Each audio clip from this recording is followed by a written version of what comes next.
was driving home from work. It was about 8 p.m. We had been busy at the store, and I had stayed late with my boss to finish restocking the shelves. Tomorrow was Saturday, and we usually did good business on the weekends, so we had to make sure everything was ready to go. I turned a corner and she was there. No time to stop or swerve. 1 second, nothing. The next, my headlights lit her up and she shone like an angel. A pale flame in the night. The light at the end of a tunnel. Then, I hit her. Instinctively, I slammed on the brakes. She had bounced up on the bonnet and smashed the windshield. Her arm had come through it, and I felt her hand scrabble my chest and then grab my shirt. Then, she was dead. Even those final few seconds of life were astounding, considering the wreck that my car had done to her body.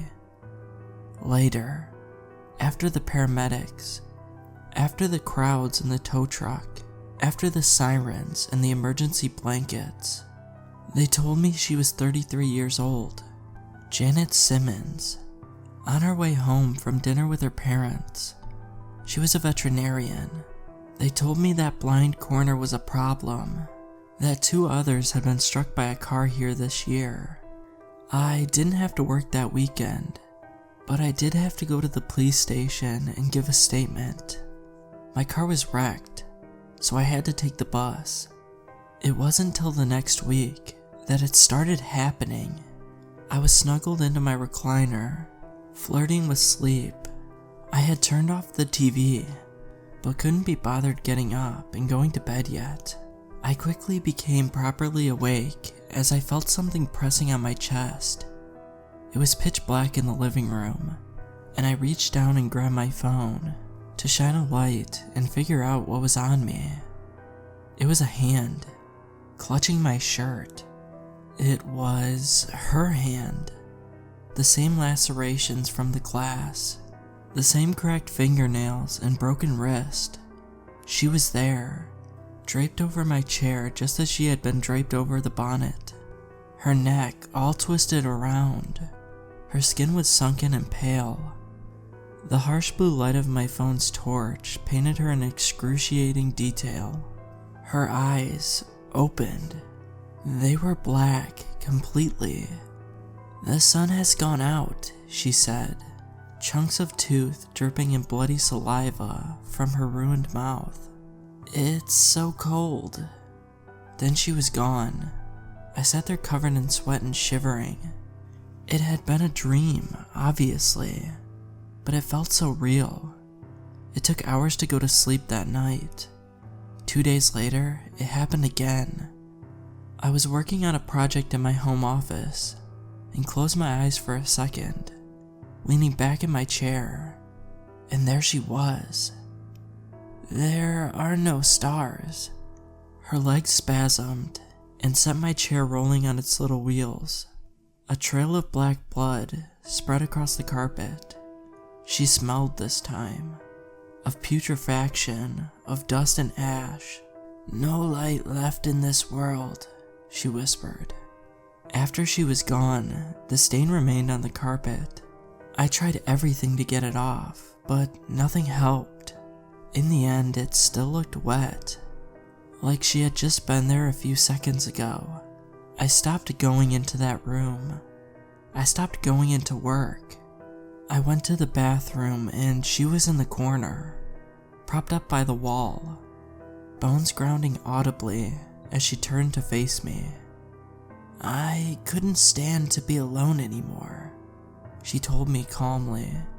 "I screamed myself hoarse in the darkness, hoping someone would hear. The sound rang out in a way. It reverberated into the void, and then out there somewhere, something heard it."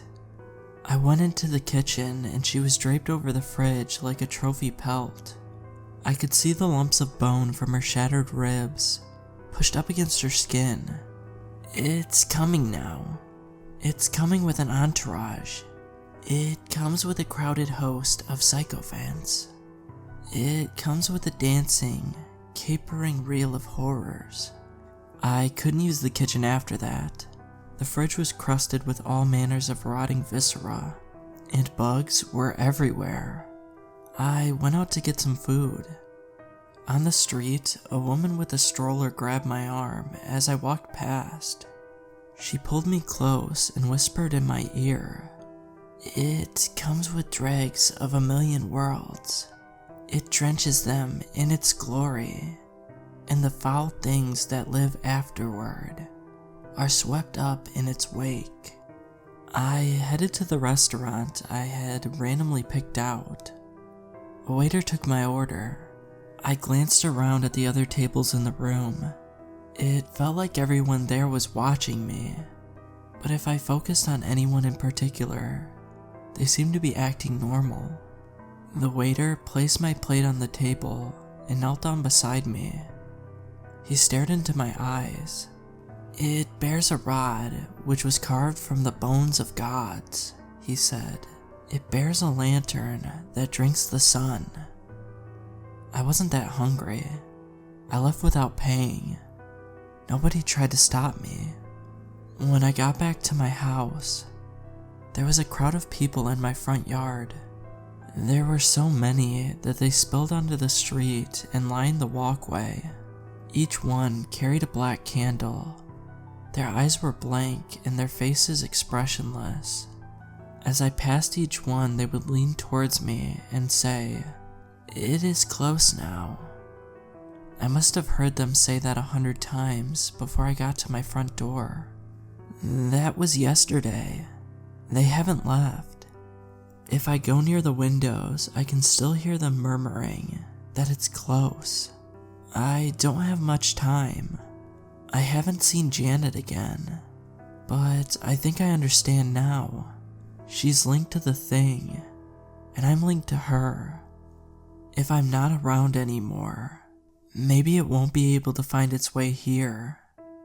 Don't worry, I don't have the willpower for suicide.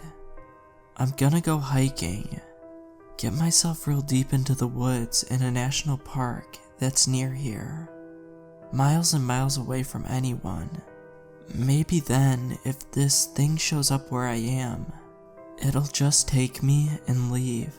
Maybe it'll be the apocalypse, and I'll ride it out away from everyone. And yeah, maybe it's all in my head. A little camping won't do me any harm, if that's the case.